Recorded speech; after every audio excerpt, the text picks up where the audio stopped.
सवाल तो बहुत अच्छा किया है। अब वर्तमान में और पुराने समय में आपने राजनीति में अंतर का बताया है, तो आज जो माहौल है उसमें आज जो कुछ चल रहा है उसको राजनीति कहने में भी संकोच होता है। पहले सब एक दूसरे का मान सम्मान करते थे, विरोधी पार्टी के व्यक्ति का भी मान सम्मान बराबर होता था। आज भी होता है, लेकिन वास्तविकता नहीं है। आज एक प्रकार से दिखावा है। तो अंतर तो बहुत हो गया है कि पहले वास्तविकता थी और अब दिखावा ज़्यादा हो गया है। ये जो मैं समझता हूँ ये अंतर है। अब दूसरा सवाल ये है कि जो पर्यावरण संतुलन बिल्कुल खराब होता जा रहा है, नकारात्मक स्थिति में आ रहा है, उसको कैसे सुधारा जाए? पर्यावरण के साथ तो मैंने स्वयं ने अपने राजनीतिक जीवन में इतना खिलवाड़ कभी नहीं देखा जितना आज हो रहा है। बड़े बड़े वृक्ष काटे जा रहे हैं, नदियों को छिछला कर दिया गया है, सारी रेत निकाल ली गई है। अब रेत निकालेंगे तो जमीन का अंदर जो पानी रिश्ता है वो सीधा बह करके समुद्र में, बड़ी नदियों में चला जाता है, उनके माध्यम से समुद्र में चला जाता है। और वृक्ष कटने से जो वृक्ष के ऊपर से पानी टपकता है धीरे धीरे, वो पानी जमीन के अंदर जाता है। अब झाड़ कट गए तो वो पानी एकदम सीधा बह जाएगा।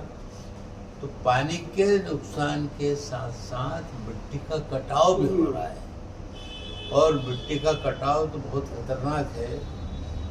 हमारे विशेषज्ञ लोग बोलते हैं कि वृक्ष रहेंगे तो उनके पत्ते जब जमते हैं जमीन में तो 1 इंच मिट्टी बनने में 100 वर्ष लगते हैं।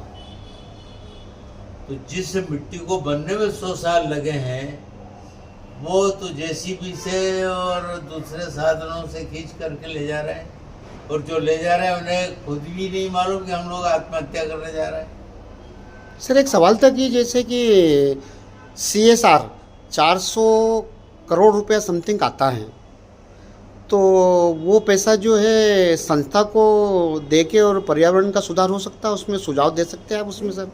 पैसा वो वेस्टेज जाता है, रिटर्न हो जाता है। तो करोड़ों में आ सकता है, अरबों में आ सकता है, और आ भी रहा है।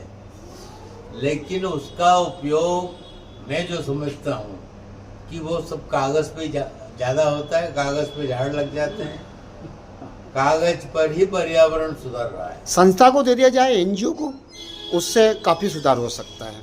नहीं, अब वो संस्था रजिस्टर्ड होती है संस्थाएं, वो लोग सब NGO को दें, उसमें तो अच्छी बात है। और उनका यदि ठीक से मॉनिटरिंग हो, देखभाल हो, ईमानदारी से हो, क्योंकि जांच करने वाले भी कागज में लिख देंगे कि सब सही पाया, तो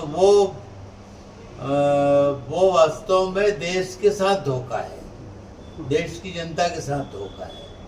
और पर्यावरण आज की स्थिति में जो हमारा पर्यावरण है, हमें जीवित रहने के लिए पर्यावरण बहुत आवश्यक है। ऑक्सीजन जिसकी हम सांस लेते हैं, वो ऑक्सीजन जिन वृक्षों से पैदा होती है, हमारे यहाँ पर नीम है, तुलसी है, बरगद है, पीपल है, एक धतूरा है, तरोब है। ये ऐसे पौधे हैं जो 24 घंटे ऑक्सीजन देते हैं। ताजपुर में बहुत ज़्यादा नीम के पौधे लगाए गए हैं अभी वर्तमान में। हाँ, पौधे लगाए हैं तो और बड़े बड़े काफ़ी बड़े भी हो चुके हैं वो। उनकी देख रेख होना चाहिए। और किसी भी पौधे को 2 गर्मी यदि पानी मिल गया तो फिर वो जीवित हो जाएगा। भारी मात्रा में ताजपुर में भारी मात्रा में नीम के, उसको देखते हुए हर ग्रामवासियों को और अपने तहसीलों में और गांव में लगाना चाहिए। बहुत उपयोगी है। और हमारे इस मालवा और निमाड़ अंचल में सबसे ज़्यादा नीम है, कहीं तो निमाड़ में है, और निमाड़ नाम ही नीम से पड़ा है। इतने नीम के झाड़ तो मैंने कहीं देखे नहीं है, लेकिन मालवा में भी हमको इस प्रकार के झाड़ लगाना चाहिए और वृक्ष लगाने की पौधारोपण की जो औपचारिकता होती रही, तो आने वाले 100 सालों में रेगिस्तान को आने से कोई नहीं।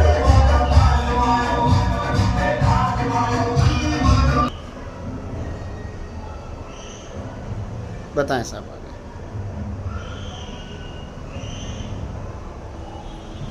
जिसमें करोड़ों के बजट बन रहे हैं, बन रहे हैं, सब गोलमाल हो रहा है, तो उसकी मेन समस्याओं पे तो कोई ध्यान ही नहीं दे रहा।